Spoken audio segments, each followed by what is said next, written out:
Hello friend, स्वागत है आप सभी का अपने चैनल आस्क बोर्ड में। तो सबसे पहले बाबू आप लोग ये बता दीजिए आप लोग कैसे हैं। तो देखिए आज का जो वीडियो होने वाला है आप सबके लिए बहुत ही ज़्यादा इम्पोर्टेंट होने वाला है, क्योंकि यहाँ पे देखिए आज के इस वीडियो में हम लोग क्लास ट्वेल्थ केमिस्ट्री का, यहाँ पे ध्यान दीजिए, क्लास ट्वेल्थ केमिस्ट्री का जो चैप्टर 4 है रासायनिक बलगतिक, यहाँ पे देखिए केमिकल काइनेटिक्स का, यहाँ पे देखिए सबसे पहले एक एक टॉपिक को हम लोग क्लियर करेंगे ताकि आपको ऑब्जेक्टिव याद ना करना पड़े, सब्जेक्टिव याद ना करने पड़े। तो यहाँ आप देखिए सबसे पहले एक एक टॉपिक को क्लियर करेंगे, फिर इसका ऑब्जेक्टिव पढ़ेंगे और यहाँ पे देखिए उसके बाद से क्या करेंगे, इसका सब्जेक्टिव भी पढ़ेंगे। तो आप लोग क्या कीजिएगा, वीडियो को बाबू स्किप मत कीजिएगा, वीडियो को शुरू से लेके अंत तक देखिएगा। और चैनल पे आप लोग पहली बार आए हैं तो चैनल को सब्सक्राइब कर दीजिए।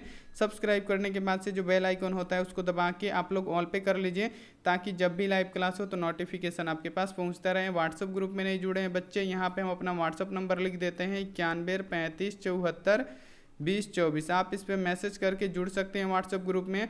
व्हाट्सएप ग्रुप में जुड़ने से बहुत सारे फ़ायदे हैं, जैसे क्लास का लिंक, पीडीएफ का लिंक, नोट्स का लिंक, ऑनलाइन टेस्ट का लिंक सभी आपको प्रोवाइड किया जाता है।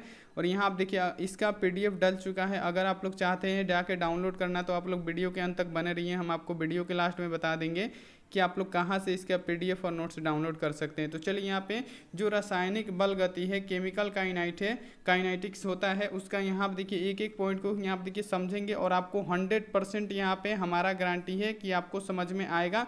तो आप लोग सिर्फ ध्यान से समझते चलिए। तो चलिए बाबू शुरू करते हैं। तो सभी बच्चे एक बार यस लिख दीजिए कि यस सर जी, शुरू कीजिए।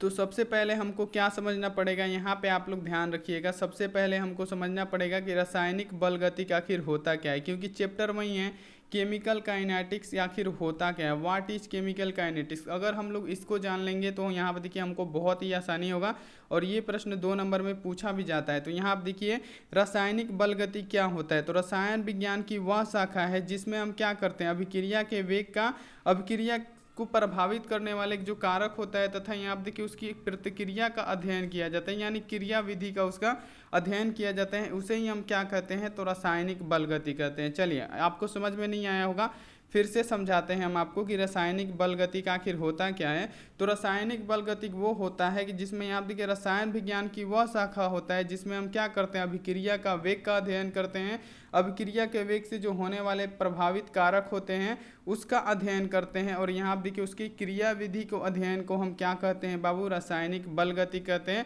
100% आपको समझ में आ गया होगा। तो यहाँ आप देखिए अगर आपसे एग्जाम में पूछेगा कि रासायनिक बल गति क्या है, तो रसायन विज्ञान की वह शाखा है जिसमें हम क्रिया के वेग का अध्ययन करते हैं, उससे प्रभावित होने वाले कारक का अध्ययन करते हैं और इसकी क्रिया विधि का अध्ययन किया जाता है, उसी को हम लोग क्या कहते हैं, तो रासायनिक बल गति कहते हैं। 100% आपको समझ में आ गया होगा। तो चलिए एक ये टॉपिक हो गया। चलिए अगला जो टॉपिक है हमारे सामने वो होता है कि रासायनिक, यहाँ देखिए अभिक्रिया का वेग आखिर होता क्या है। मोस्ट वीवीआई टॉपिक है और सभी टॉपिक को आप लोग याद कर लीजिएगा, नोट्स बना के आप लोग रख लीजिएगा, ताकि यहाँ आप देखिए आने वाले एग्जाम में आपको दिक्कत ना हो। तो यहाँ पर देखिए अगला जो टॉपिक है हमारा, रासायनिक अभिक्रिया का वेग हम किसे कहते हैं। तो ये जानना हम आपको जरूरी समझते हैं, क्योंकि ये प्रश्न पूछा जाता है कि रेट ऑफ केमिकल रिएक्शन आखिर होता क्या है, यानी रासायनिक अभिक्रिया का वेग होता क्या है। तो यहाँ आप देखिए समय के साथ अभिकारक और प्रतिफल के सांद्रण में परिवर्तन को हम अभिक्रिया का वेग या दर कहते हैं। देखिए कितना आसान डिफिनीशन लिखे हैं और इस प्रकार का डिफिनीशन आपको कहीं भी नहीं मिलेगा, ये हमारा गारंटी है, एक लाइन में बिल्कुल सटीक डिफिनीशन। यहाँ आप देखिए रासायनिक अभिक्रिया का वेग किससे कहते हैं, तो जो समय के साथ क्या होता है, अभिकारक और प्रतिफल के सांद्रण में परिवर्तन होता है, उसी को हम क्या कहते हैं, तो अभिक्रिया का दर कहते हैं या अभिक्रिया का वेग कहते हैं। ये आप लोग को याद हो गया होगा, एक ही बार सुनेंगे, वन शॉट क्लास से एक एक बार में पूरा टॉपिक को हम क्लियर कराते चलेंगे। तो ये आप लोग समझ गए। और आपसे ये पूछा जाता है ऑब्जेक्टिव में, आपसे ऑब्जेक्टिव में पूछा जाएगा कि आप देखिए रासायनिक अभिक्रिया का वेग का एसआई मात्रक क्या होता है। तो देखिए इसका एसआई मात्रक अगर आपसे कभी भी पूछेगा तो आप लोग बोलिएगा मोल एल इन्वर्स होता है, और यहाँ आप देखिए एस इन्वर्स होता है, यानी सेकेंड का इन्वर्स होता है। तो ये आप लोग इतना लिख देंगे, एग्जामिनर 1 नंबर नहीं काटेगा, 100% गारंटी है बाबू 2 नंबर आपको जरूर देगा, क्योंकि इसका डिफिनीशन इतना सटीक है, इतना यहाँ आप देखिए अपने भाषा में है कि यहाँ पे एग्जामिनर को मौका ही नहीं मिलेगा यहाँ पे देखिए आपका क्वेश्चन काटने का। देखिए यहाँ पे रासायनिक अभिक्रिया का वेग क्या होता है, तो समय के साथ अभिकारक और प्रतिफल के सांद्रण में जो परिवर्तन होता है उसी को क्या कहते हैं, तो अभिक्रिया का वेग यहाँ पे दर कहते हैं। तो ये बाबू आपको समझ में आ गया होगा, समझ में आ गया होगा बच्चे। तो एक बार यस लिख दीजिए आप लोग सभी बच्चे। चलिए सभी बच्चे एक बार यस लिख दीजिए। चलिए अगला जो टॉपिक आता है आपका, यहाँ आप देखिए ये जानना हमको बहुत ही जरूरी है कि अभिक्रिया का औसत वेग क्या होता है। क्या एवरेज यहाँ पे रेट पूछा है कि क्या होता है, किसका, अभिक्रिया का औसत वेग क्या होता है। तो चलिए बाबू इसको हम समझते हैं। तो देखिए यहाँ आप देखिए अभिक्रिया का औसत वेग पूछा है ना, तो देखिए इसका डिफिनीशन क्या होता है कि निश्चित अंतराल बाद सांद्रण में हुए परिवर्तन को अभिक्रिया का औसत वेग कहा जाता है। निश्चित समय अंतराल यानी समय क्या होगा, निश्चित, यानी इतना समय बाद क्या होगा, सांद्रण में अभिक्रिया क्या होगा, परिवर्तित तो होगा। यानी यहाँ आप देखिए निश्चित अंतराल बाद, यानी निश्चित है कि उतना समय बाद क्या होगा, सांद्रण में परिवर्तन जरूर होगा। तो उसी को हम लोग क्या कहते हैं, तो अभिक्रिया का औसत वेग कहते हैं। जैसे यहाँ आप देखिए निश्चित अंतराल बाद सांद्रण में हुए परिवर्तन को हम क्या कहते हैं, तो अभिक्रिया का औसत वेग कहते हैं। यहाँ पे आप लोग इतना समझ गए कि निश्चित अंतराल बाद, आप लोग यहाँ देखिए जब कभी भी यहाँ देखिए एवरेज वेग पूछेगा अभिक्रिया का, तो आप लोग क्या जवाब दीजिएगा कि निश्चित अंतराल बाद सांद्रण में हुए परिवर्तन को अभिक्रिया का औसत वेग कहा जाता है। या यहाँ आप देखिए एक और डिफिनीशन इसका होता है कि एक समय में पदार्थ की सांद्रण में हुए परिवर्तन को अभिक्रिया का औसत वेग कहा जाता है। एक समय में, यानी एक उस समय होता है कि उतना बाद होगा तो होगा। यहाँ पर देखिए वही चीज़ यहीं पे भी है कि निश्चित अंतराल बाद कहिए या एक समय में पदार्थ की सांद्रता में यहाँ देखिए हुए परिवर्तन को हम क्या कहते हैं, तो अभिक्रिया का औसत वेग कहते हैं। इसे आप लोग याद रखिएगा। और यहाँ आप देखिए अभिक्रिया का औसत वेग का यहाँ आप देखिए फॉर्मूला क्या होता है, R=dA/dt होता है। ये आपको ऑब्जेक्टिव प्रश्न में पूछेगा, तो आप लोग इसको याद कर लीजिएगा। 1 नंबर ये पूछ देगा और 2 नंबर में ये पूछ देगा, तो इसी क्वेश्चन से आपको 3 नंबर हासिल हो जाएगा। तो एक एक पॉइंट को आप लोग क्लियर करते चलिए बाबू। इतना अच्छे से समझा रहे हैं, उम्मीद है कि 100% आपको क्लियर हो गया होगा। अगर यहाँ पे देखिए क्लियर हो गया होगा तो आप लोग कमेंट बॉक्स में ज़रूर बताइएगा कि यस सर जी एक एक टॉपिक हमको क्लियर हो गया होगा। और एक रिक्वेस्ट आपसे ये करेंगे कि इसका आप लोग PDF ज़रूर डाउनलोड कीजिएगा, जो कि आपको यहाँ पर देखिए पूरा बिल्कुल फ्री में दिया जाता है। और यहाँ पर देखिए डाउनलोड करके आप लोग इसको क्या कीजिएगा, नोटबुक में लिख के इसको याद जरूर कीजिएगा। ऐसा इंपॉर्टेंट क्वेश्चन आपको कोई नहीं देगा और इतना आसान डिफिनीशन आपको कोई भी नहीं देने वाला है। चलिए यहाँ आप देखिए अगला पॉइंट है कि अभिक्रिया की कोटि किसे कहते हैं। और ये भी प्रश्न बहुत ज़्यादा इंपॉर्टेंट है कि अभिक्रिया की कोटि किसे कहते हैं। तो चलिए अब हम आपको इस प्रश्न का जवाब देते हैं और समझाते हैं। तो देखिए अभिक्रिया की कोटि किसे कहते हैं, तो किसी रासायनिक अभिक्रिया के वेग समीकरण में यहाँ आप देखिए अभिकारकों के घातों के योग यहाँ आप देखिए अभिक्रिया की कोटि कहलाते हैं। यहाँ आप देखिए मान लीजिए कोई रासायनिक अभिक्रिया दिया है, उसके वेग समीकरण में जो अभिकारकों का घात होता है, जैसे पावर होता है, इसका पावर क्या है m है और इसका पावर क्या है n है, इसी के योग को हम क्या कहते हैं, तो अभिक्रिया की कोटि कहते हैं। यहाँ पे देखिए अभी यहाँ पे आपको थोड़ा बहुत जो भी क्लियर नहीं हुआ होगा ऑब्जेक्टिव में आपको अभी भी क्लियर हो जाएगा। बहुत ज़्यादा इंपॉर्टेंट प्रश्न ऑब्जेक्टिव जरूर इससे पूछा जाता है। अगर आपसे पूछेगा कि अभिक्रिया की कोटि किसे कहते हैं, तो अभिक्रिया की कोटि किसे कहते हैं, तो किसी रासायनिक अभिक्रिया के वेग समीकरण में अभिकारक के घातों का योग यहाँ आप देखिए अभिक्रिया की कोटि कहलाता है। जैसे यहाँ आप देखिए कि A के पावर क्या है m है और B के पावर क्या है n है, तो इसी का योग को हम क्या कहते हैं, जैसे m + n, यानी इसका यहाँ आप देखिए घात है और दोनों को योग को हम क्या कहते हैं, तो अभिक्रिया की कोटि कहते हैं। जैसे यहाँ आप देखिए मान लीजिए एक समीकरण दे दिया, यहाँ पे आप लोग अच्छे से समझिएगा। मान लीजिए ये K है और ये यहाँ पे देखिए A है, आप लोग समझिएगा। इसका पावर क्या है 3 है और यहाँ पे देखिए एक यहाँ पे B है और इसका पावर यहाँ पे देखिए 2 है। तो इसका यहाँ पे अगर आपसे पूछेगा ऑब्जेक्टिव में कि इसका यहाँ पे देखिए अभिक्रिया की कोटि कितना होगा, तो अभिक्रिया की कोटि किसे कहते हैं, तो जो भी समीकरण दिया रहता है इसके यहाँ पे देखिए घातों के योग को हम क्या कहते हैं, तो अभिक्रिया की कोटि कहते हैं। तो इसका अभिक्रिया का कोटि क्या हो जाएगा, ऊपर में 3 है, इसका पावर 3 है और इसका पावर क्या है 2 है, यानी कितना हो जाएगा 5। तो ये क्या हो जाएगा, अभिक्रिया की कोटि हो जाएगी। यहाँ तक आपको समझ में आ गया होगा।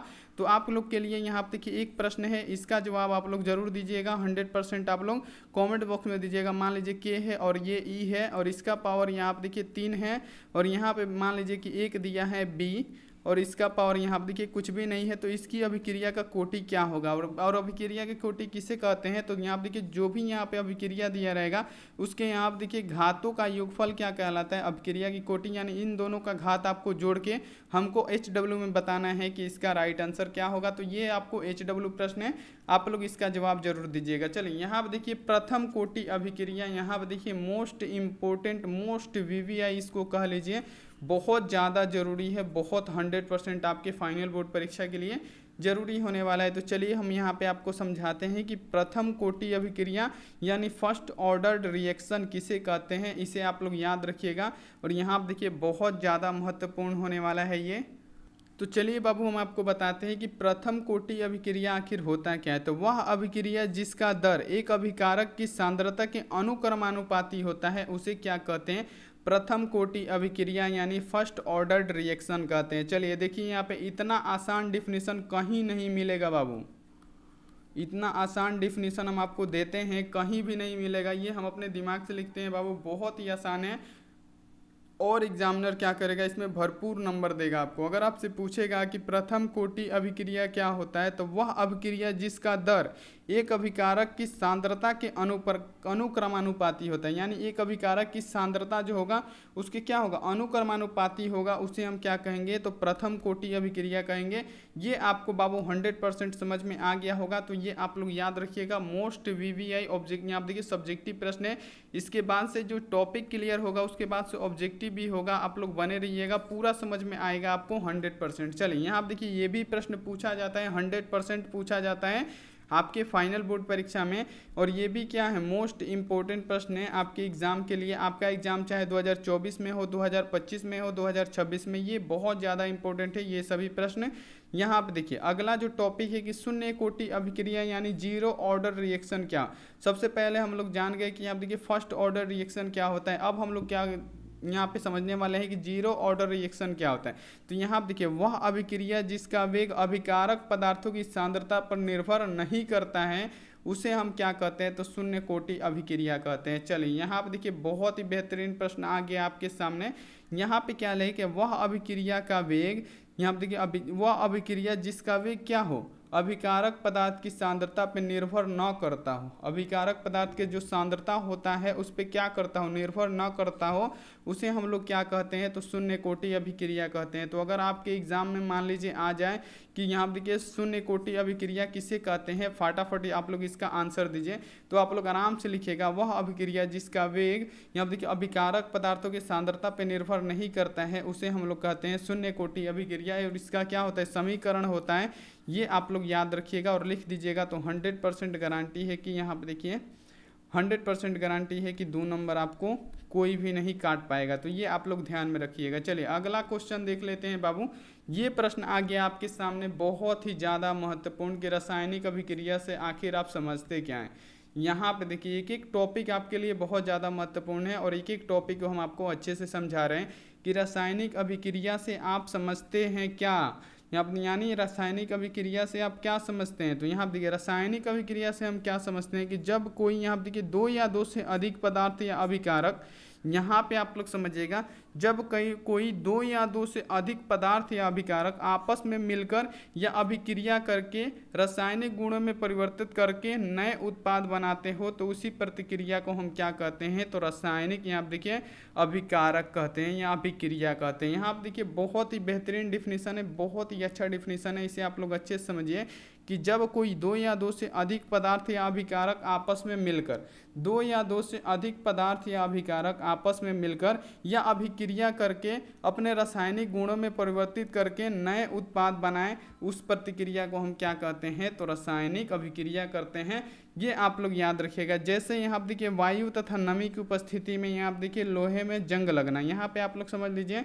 यहाँ पे देखिए मान लीजिए कि लोहा में जंग लगता है ना, तो लोहा में जंग कैसे लगता है, मान लीजिए ये रॉड है लोहा का, तो ये रॉड है तो इस पर पानी डालेंगे तो वायु में तो हवा है और पानी मिक्स करेगा तो ये रिएक्शन में क्या होगा, इसमें जंग लगेगा। तो यानी वही कह रहा है कि जब 2 या 2 से अधिक पदार्थ, जैसे यहाँ आप देखिए हवा है हवा तो होता ही वातावरण में, और लोहे पे पानी डालेंगे तो क्या करेगा, आपस में रिएक्शन करके क्या करेगा, उस पर जंग लगाएगा, यानी क्या होगा, एक नया प्रतिक्रिया होगा, दो या दो से अधिक अभिकारक या पदार्थ मिलकर यहाँ देखिए नया पदार्थ बना देगा, यानी यहाँ पे देखिए जंग लगा देगा, क्या हो जाएगा, जंग, लोहे पे क्या लग जाएगा, जंग लगा देगा। इसी प्रतिक्रिया को हम क्या कहते हैं, रासायनिक अभिक्रिया कहते हैं। ये आप लोग अच्छे से समझिएगा। देखिए फिर से बताते हैं कि जब कोई दो या दो से अधिक पदार्थ या अभिकारक आपस में मिलकर या अभिक्रिया करके रासायनिक गुणों में परिवर्तित करके नए उत्पाद बनाते हैं, यानी हवा और पानी मिलके क्या करेगा, लोहे पे जंग लगा देगा, इसी को हम क्या कहते हैं, रासायनिक अभिक्रिया कहते हैं। 100% बाबू आप लोग को समझ में आया होगा। आप लोग समझ में आया है तो एक बार यस लिख दीजिए कि यस सर जी समझ में आया है, और आया है तो कमेंट बॉक्स में आप लोग जरूर बताइएगा कि यस सर जी समझ में आ गया है। चलिए अगला टॉपिक आपके सामने है, और ये वन शॉर्ट क्लास है, जिसमें यहाँ आप देखिए क्या वन शॉर्ट क्लास है, जिसमें आपको यहाँ पे देखिए पूरा फुल डिटेल्स में एक एक चैप्टर को समझाया जाएगा। आप लोग जरूर इस क्लास को कीजिएगा।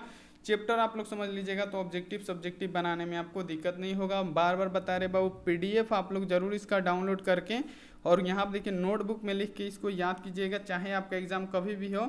बहुत ही ज़्यादा महत्वपूर्ण है। यहाँ आप देखिए रासायनिक अभिक्रिया के आपसे पूछेगा कि प्रकार कितने होते हैं। यहाँ आप देखिए रासायनिक अभिक्रिया के प्रकार कितने होते हैं। तो रासायनिक अभिक्रिया को मुख्य रूप से 5 भागों में बांटा गया। अगर आपसे पूछेगा 2 नंबर में पूछा जाता है कि रासायनिक अभिक्रिया के कितने प्रकार होते हैं, तो आप लोग जवाब दीजिएगा कि रासायनिक अभिक्रिया के मुख्य रूप से 5 भागों में बांटा गया है।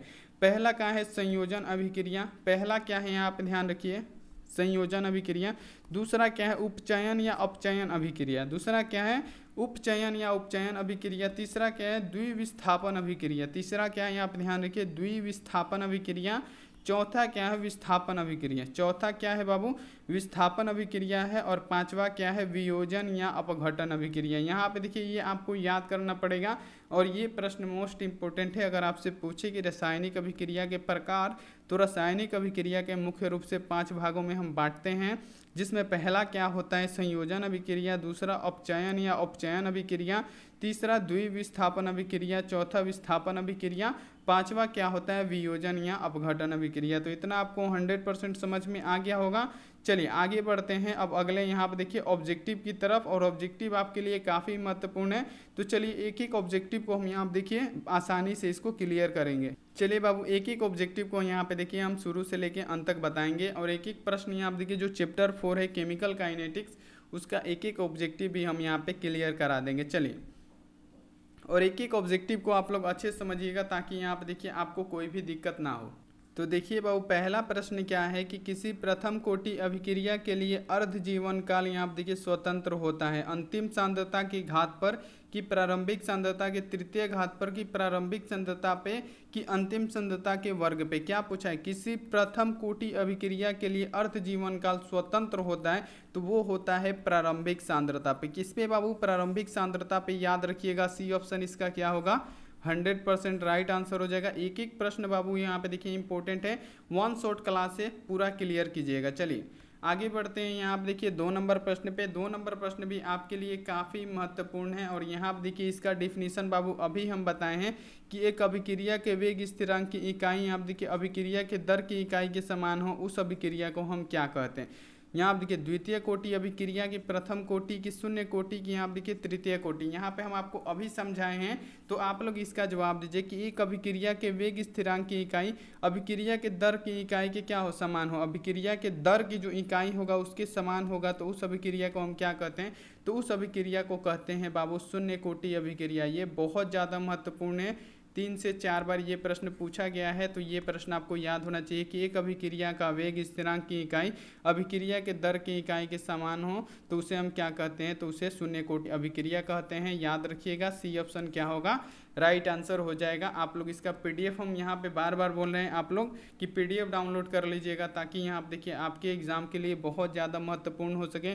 देखिए हमारे पीडीएफ देने से हमको तो कोई फ़ायदा नहीं है, लेकिन आपको फ़ायदा होगा। आप लोग टॉप करेंगे तो हमारा नाम होगा, इसलिए हम आपको इतना मेहनत करके पढ़ाते हैं कि आप लोग टॉप करें, कि आप लोग सिर्फ एक बार मेरा नाम ले लें कि हम आस्क बोर्ड से पढ़ के टॉप किए हैं, तो हमारा सीना क्या होगा, चौड़ा हो जाएगा गर्व से कि हमारा स्टूडेंट क्या किया है, टॉप कर दिया है। चलिए तीसरा नंबर प्रश्न क्या है कि शून्य कोटि की यहाँ देखिए प्रतिक्रिया के लिए गति स्थिरांक की इकाई क्या होती है। किसके लिए? शून्य कोटि प्रतिक्रिया के लिए गति स्थिरांक की इकाई क्या होती है, और ये हम आपको बताए थे अभी थोड़ी देर पहले बताए थे कि शून्य कोटि प्रतिक्रिया के लिए गति स्थिरांक की इकाई क्या होती है। तो ये होता है मोल एल इन्वर्स और एस इन्वर्स। हम आपको बताए थे मोल एल इन्वर्स और समय का इन्वर्स होता है। तो शून्य कोटि प्रतिक्रिया के लिए गति स्थिरांक की इकाई क्या होती है? तो मोल एल इन्वर्स और एस इन्वर्स होता है। आप लोग यहाँ पे क्वेश्चन पूछेगा एग्जाम में, तो आप लोग ए ऑप्शन पे क्या कीजिएगा, 100% टिक कर दीजिएगा। ए ऑप्शन इसका क्या होगा, 100% राइट आंसर होगा। चलिए यहाँ पे अब आ जाते हैं हम लोग 4 नंबर प्रश्न पे। 4 नंबर प्रश्न भी काफ़ी महत्वपूर्ण प्रश्न है, और केमिस्ट्री है तो बाबू थोड़ा सा हार्ड लगेगा, लेकिन कुछ भी हार्ड नहीं लगेगा अगर आप लोग हमसे पढ़ते हैं। यहाँ आप देखिए 4 नंबर प्रश्न में क्या पूछा गया है कि निम्नलिखित में से कौन प्रथम कोटि की अभिक्रिया के वेग स्थिरांक की इकाई है।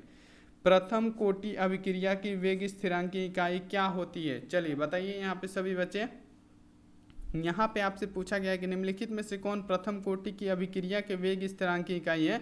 तो इसके वेग स्थिरांक की इकाई होता है समय का इन्वर्स। प्रथम कोटि के वेग स्थिरांक की इकाई समय का इन्वर्स। और यहाँ आप देखिए शून्य कोटि के यहाँ आप देखिए अभिक्रिया का वेग स्थिरांक की इकाई क्या होता है, तो मोल एल इन्वर्स और समय का इन्वर्स। और प्रथम कोटि के लिए क्या होता है, सिर्फ समय का इन्वर्स होता है। यहाँ पे क्या होगा, ए ऑप्शन इसका 100% राइट आंसर हो जाएगा, और इसे आप लोग याद कर लीजिएगा, 100% इसका सही जवाब होने वाला है। चलिए बाबू आगे बढ़ते हैं अब अगले नंबर प्रश्न पे। और ये प्रश्न काफ़ी बार पूछा गया है, 4 से 5 बार आपके फाइनल बोर्ड परीक्षा में अब तक पूछ चुका है। बहुत ज़्यादा महत्वपूर्ण है कि K4FE CN6 में FE का प्रसंस्करण कितना होता है। यहाँ पे इसको मोस्ट VVI साबित कर देते हैं, क्योंकि बहुत ज़्यादा बार पूछा गया है, अब की बार भी पूछा जाएगा। यहाँ पे आपसे पूछा गया है K4FE CN6 में FE का प्रसंस्करण कितना होता है। तो अगर आपसे पूछे कि K4FE CN6 में FE का प्रसंस्करण कितना होता है, तो D² होता है। क्या होता है, D² होता है। सी ऑप्शन आप लोग याद रखिएगा, कभी भी इसको याद रखिएगा, कितना होता है, D² होता है। 100% आप लोग याद रखिएगा, सी ऑप्शन क्या होगा, 100% इसका राइट आंसर हो जाएगा। चलिए यहाँ पे बहुत ही बेहतरीन जवाब।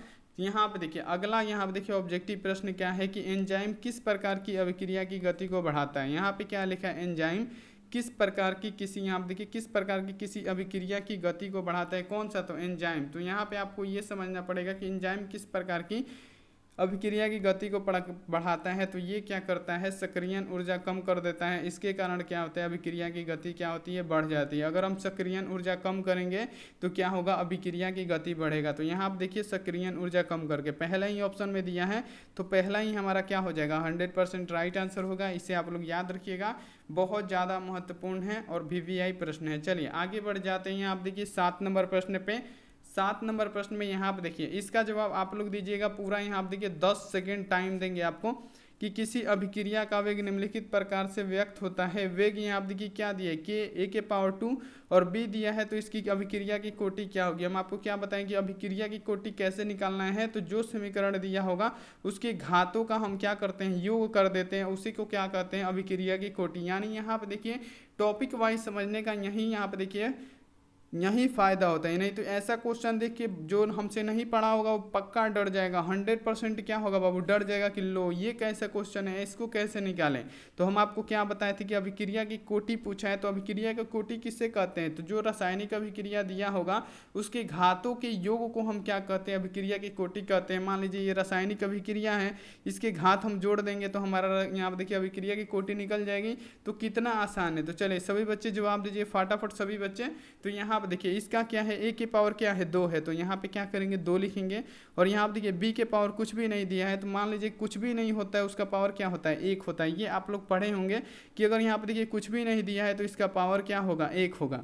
अगर कुछ भी नहीं दिया हो तो उसका पावर होता है 1, ये आप लोग ध्यान में रखिएगा। तो यहाँ पे देखिए एक रासायनिक अभिक्रिया दे दिया है कि K(a)² और B के पावर कुछ भी नहीं है, यानी क्या होगा, उसका पावर 1 होता है। तो यहाँ पे देखिए इसके योग को, जो यहाँ पे देखिए अभिक्रिया होता है उसके यहाँ पे देखिए जो उसके योग होता है उसको हम क्या कहते हैं, यहाँ पे देखिए उसे ही हम क्या कहते हैं, अभिक्रिया की कोटि कहते हैं। यहाँ तक आपको समझ में आ गया। चलिए फिर से बताते हैं। यहाँ पे देखिए अभिक्रिया की कोटि किसे कहते हैं, तो जो समीकरण दिया होता है उसके घातों के योग का। तो इसका घात क्या है, A का घात है 2 और B का घात कितना है, 1 है। तो इसके योग को यानी इसके जोड़ को हम क्या कहेंगे अभिक्रिया की कोटि। तो 2 1 क्या हो जाएगा 3, तो 3 हमारा क्या हो जाएगा इसका अभिक्रिया का कोटि हो जाएगा। यहाँ पर जैसे देखिए 4 दिया हो और यहाँ पर देखिए 5 दिया हो, +5 दिया हो, तो यहाँ पे इसकी अभिक्रिया का कोटि क्या होगा, इसको जोड़ देंगे।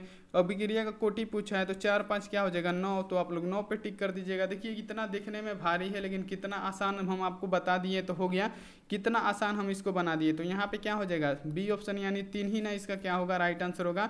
यहाँ पे 2 है और यहाँ पे कुछ भी नहीं है यानी क्या है 1 है, तो यहाँ पे क्या हो जाएगा 3 ऑप्शन 3 हो जाएगा यानी बी ऑप्शन इसका राइट आंसर हो जाएगा। चलिए बाबू समझ में आया तो फटाफट आप लोग जवाब दीजिए। चलिए समझ में आया तो आप लोग जवाब दीजिए। चलिए अगला क्वेश्चन यहाँ पर देखिए 8 नंबर प्रश्न क्या है कि अभिक्रिया यहाँ पर देखिए क्या लिख दिया है A+2B और यहाँ पर देखिए C के लिए वेग क्या दिया R=A और B का स्क्वायर द्वारा यहाँ पर देखिए व्यक्त किया जाता है, तो अभिक्रिया की कोटि क्या होगी। चलिए यहाँ पे आप लोग इसका जवाब दीजिए। तो बाबू वही क्वेश्चन है, बाबू वही क्वेश्चन है, फटाफट आप लोग जवाब दीजिए, 5 सेकेंड टाइम है, वही निकालना है। चलिए हम अभिक्रिया की कोटि बता दिए कि अभिक्रिया के यहाँ देखिए घातों के योग को हम क्या कहते हैं, तो अभिक्रिया की कोटि कहते हैं। तो यहाँ देखिए A का घात कुछ भी नहीं है यानी क्या होगा ये 1 होगा।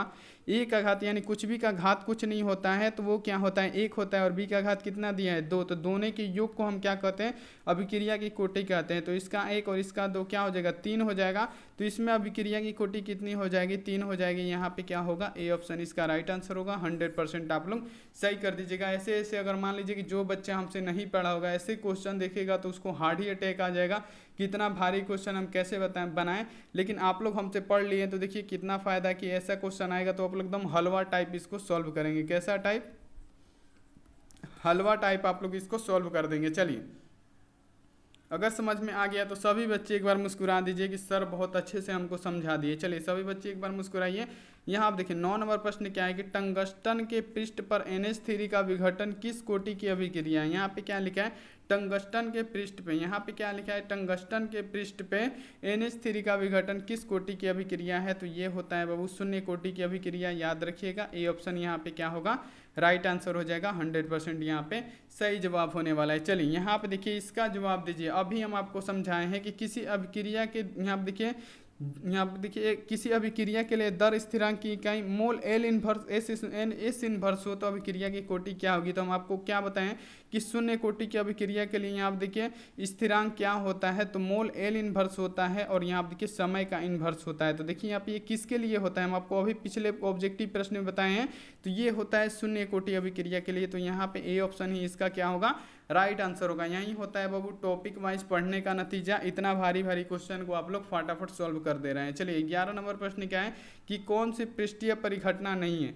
तो आपसे पूछा गया है कि कौन सी पृष्ठीय परिघटना नहीं है, तो यहाँ आप देखिए समांगी उत्प्रेरक, यहाँ आप देखिए ये है, ठोस में मिलना ये भी है, जंग लगना इशारा करना ये भी है, विद्युत अपघटन की प्रतिक्रिया हमारा क्या हो जाएगा पृष्ठीय, यहाँ पे क्या हो जाएगा परिघटना नहीं होगा। यहाँ पे देखिए क्या हो जाएगा विद्युत अपघटन प्रतिक्रिया क्या होगा पृष्ठीय परिघटना नहीं होगा। डी ऑप्शन इसका सही जवाब हो जाएगा। चलिए 12 नंबर प्रश्नों का आंसर दीजिए बाबू। 12 नंबर प्रश्न है कि किसी वस्तु के प्रतिक्रिया करने का दर निर्भर करता है। यहाँ आप देखिए क्या लिखा है किसी वस्तु के प्रतिक्रिया करने का दर आखिर किस पे निर्भर करता है। बहुत ज़्यादा महत्वपूर्ण प्रश्न है। अणुभार पे, तो अणुभार पे नहीं करता है। दूसरा है समतुल्य भार पे, इस पे भी नहीं करता है। यहाँ आप देखिए परमाणु भार पे भी, अणुभार पे भी नहीं करता है। क्या लिखा है किसी वस्तु की प्रतिक्रिया करने का दर निर्भर करता है, तो ये करता है सक्रिय भार पे।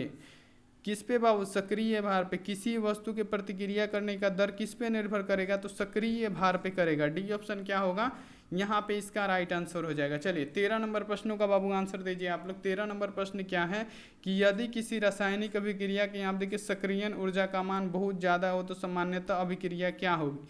यहाँ पे आपसे पूछा गया है कि यदि किसी रासायनिक अभिक्रिया के रासायनिक ऊर्जा का मान बहुत ज़्यादा हो तो सामान्यतः अभिक्रिया वो क्या होगी, तो वो क्या हो जाएगी बहुत धीमी होगी। क्या होगी बाबू बहुत धीमी होगी। इसे आप लोग याद रखिएगा। 100% बाबू सही जवाब हो जाएगा। इसे आप लोग 100% याद रखिएगा। बहुत ज़्यादा महत्वपूर्ण प्रश्न है। तो देखिए इसमें ज़्यादा ऑब्जेक्टिव प्रश्न नहीं था बाबू, ये बात को आपको ध्यान में रखना है। बहुत ज़्यादा ऑब्जेक्टिव नहीं था, यहाँ आप देखिए इसमें मात्र 13 ही ऑब्जेक्टिव था, बाकी सब क्या था, सब्जेक्टिव प्रश्न था। और जितना भी चैप्टर से ऑब्जेक्टिव पूछेगा इस 13 ही ऑब्जेक्टिव में से पूछेगा। तो ये 13 आप लोग याद कर लीजिएगा। जो सब्जेक्टिव और पॉइंट बताए हैं वो आप लोग याद कर लीजिएगा। चैनल को सब्सक्राइब नहीं किए तो कर दीजिए बाबू, यहाँ पे क्या कीजिए, चैनल को सब्सक्राइब करके नोटिफिकेशन का आप लोग ऑल पे कर लीजिए।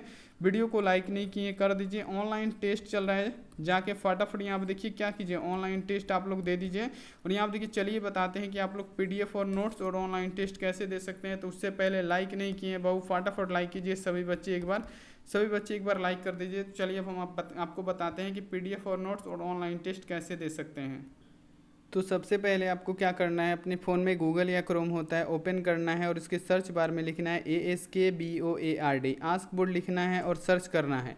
जैसे ही सर्च करेंगे आस्क बोर्ड होम दिखाई देगा, आपको इसी पे क्लिक करना है। जैसे ही आप लोग इस पर एक बार क्लिक कर रहे हैं तो देखिए यहाँ पे आप लोग के लिए इतना मेहनत कर रहे हैं, तो बाबू हमारा भी पेट है, आप लोग से एक भी रुपया नहीं लेते हैं हम कभी भी ना पीडीएफ और नोट्स का। तो आप लोग बाबू ये काम कीजिएगा, जो ऐसा ऐड दिखेगा तो यहाँ पे देखिए ऐसा ऐड दिखेगा तो आप लोग एक बार इस पर ज़रूर क्लिक कीजिएगा। यहाँ पे देखिए आप लोग ऐसा ज़रूर कीजिएगा। यहाँ पे देखिए अगर आपको ऑनलाइन टेस्ट देना है तो जैसे यहाँ पे देखिए टेस्ट लिखा है इस पर एक बार क्लिक करना है। जैसे ही क्लिक करेंगे यहाँ पे देखिए खोलने का ऑप्शन आएगा, तो प्लीज़ आप लोग इसको क्या कीजिएगा, खोल ज़रूर दीजिएगा। यहाँ पे आप लोग खोल दीजिएगा तो हमारा बाबू यहाँ पे देखिए वेबसाइट रीच करेगा। एक भी रुपया नहीं लेते हैं आपसे, लेकिन आप लोग एक बार खोलने में आपका कोई भी नुकसान नहीं है, लेकिन हमारा थोड़ा बहुत फ़ायदा हो सकता है। तो आप लोग ज़रूर इसको खोलिएगा। उसके बाद से यहाँ पे देखिए ऐसा दिखेगा कि 5 जून हिंदी का लाइव टेस्ट। तो यहाँ पे देखिए आज तो 6 जून है और सुबह हो रहा है क्लास। तो यहाँ पे देखिए जैसे ही आप लोग क्लास ख़त्म करके आएंगे तो यहाँ पे लिखा होगा 6 जून फिजिक्स का लाइव टेस्ट। तो आप लोग यहाँ पे देखिए आके फिजिक्स का लाइव टेस्ट दे सकते हैं। कैसे देना है, इस पर एक बार क्लिक कीजिएगा। उस पर क्लिक करने के बाद से देखिए यहाँ पे जब भी आपको ऐड दिखे आप लोग प्लीज़ एक बार उस पर क्या कीजिएगा, क्लिक कीजिएगा। ये नहीं कि एक बार आए हैं तो एक ही बार ऐड करें, 2 बार भी कर सकते हैं क्लिक। और यहाँ पे देखिए स्टार्ट लिखा हुआ है, स्टार्ट पे क्लिक कीजिए। नाम पूछेगा, आप लोग अपना नाम डालिएगा। हम यहाँ पे आस्क बोर्ड डाल देते हैं, आप लोग अपना नाम डालिएगा तो यहाँ पे आपके लिए सही रहेगा रिजल्ट बनाने में। यहाँ पे देखिए नेक्स्ट कीजिएगा। और हाथ पाँव मुहावरे का यहाँ पे देखिए 10 मिनट, सबसे पहले 10 मिनट टाइम है, 20 क्वेश्चन है, तो आपको इसी टाइम में सॉल्व करना है। यहाँ पे देखिए हाथ पाँव मारना मुहावरे का सही अर्थ क्या होता है, तो हाथ पाँव मारना यानी प्रयास करना। तो यहाँ देखिए जैसे इस पर क्लिक करेंगे ये सही हो जाएगा। तो इस प्रकार आके आप लोग ऑनलाइन टेस्ट दे सकते हैं। चलिए पीडीएफ और नोट्स डाउनलोड करने के लिए सिंपली आपको नीचे आना पड़ेगा। नीचे आइए सिंपली और एजुकेशन का कैटेगरी दिखेगा, उसमें से जो भी मन करे आप लोग पीडीएफ आके डाउनलोड कर लीजिए। तो थैंक्स फॉर वॉचिंग, मिलते हैं ऐसी अगली क्लास में। तब तक आप अपना बाबू ध्यान रखिए, मन लगा के पढ़ाई कीजिए। Take care and bye. और आप लोग एक बात ज़रूर बताइएगा कि क्लास कैसा लगा।